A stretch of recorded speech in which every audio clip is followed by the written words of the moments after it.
तो ना चाहते हुए भी मुझे लेना पड़ा शॉर्टकट।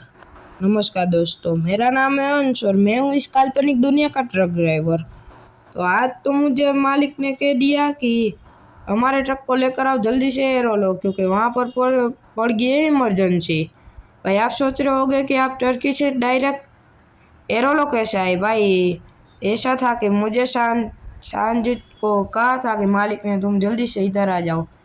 भाई इस गाड़ी वाले को मैंने कितना भी पर दी लेकिन हटा ही नहीं भाई। ये देखो बारिश स्टार्ट हो गई और ये मेरा ट्रक भिड़ गया भाई। अरे यार ये क्या करता हूँ मैं। तो अभी जल्दी से अपनी गाड़ी भगा दे। ये देखो भाई, हमारा एक्सीडेंट हो चुका और मैं मरते मरते बच गया क्योंकि खाई में जाने वाला था अपना ट्रक।